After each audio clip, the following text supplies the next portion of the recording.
جب وہ امت کو بخشنے پر آتا ہے تو تحفے میں ماہ رمضان دیتا ہے۔ تم اللہ تعالیٰ کے ذکر میں دل لگا لو، سکون اور اطمینان تم سے دل لگا لے گی۔ اللہ کے خوف سے گرنے والے آنسو بے شک چھوٹے کیوں نہ ہو، لیکن اس میں اتنا طاقت ہوتا ہے کہ وہ سمندر کے برابر گناہ مٹا دیتا ہے۔ جب بھی خدا سے دعا مانگو تو نصیب مانگو، عقل نہ مانگو، کیونکہ میں نے بہت سے عقل والوں کو نصیب والوں کے پاس غلامی کرتے دیکھا ہے۔ قیامت کے دن لوگوں میں میرا سب سے قریبی وہ شخص ہوگا جو مجھ پر سب سے زیادہ درود بھیجتا ہے۔ جو لوگ اللہ کی راہ میں خرچ کرتے ہیں ان کا بدلہ صلہ رب کے پاس ہے، اور ان کو قیامت کے دن کسی قسم کا نہ خوف ہوگا نہ غم ہوگا۔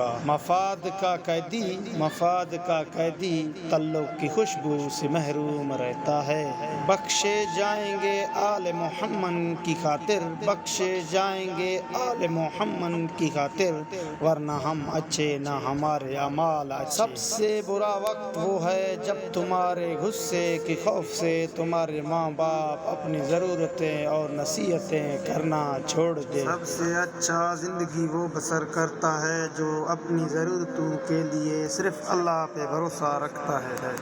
اگر یہ جاننا چاہتے ہو کہ تمہیں اللہ سے محبت کتنی ہے تو بس یہ دیکھ لو کہ تم کو گناہوں سے نفرت کتنی ہے۔ انسان اپنی ٹوٹی ہوئی ایمان لا حاصل دعا اور بے اعتبار محبت کبھی نہیں بھولتا۔ جو کرتا ہے اللہ کرتا ہے، اور جو اللہ کرتا ہے بہترین کرتا ہے۔ بے بس انسان کا علاج صرف سجدہ ہے۔ صلی اللہ علیہ وسلم نے ارشاد فرمایا، روزہ رکھنے کا ثواب سوائے اللہ تعالیٰ کے کوئی نہیں جانتا۔ آپ کسی کے راستے میں روشنی کرتے ہو تو آپ کا اپنا راستہ بھی روشن ہو جاتا ہے۔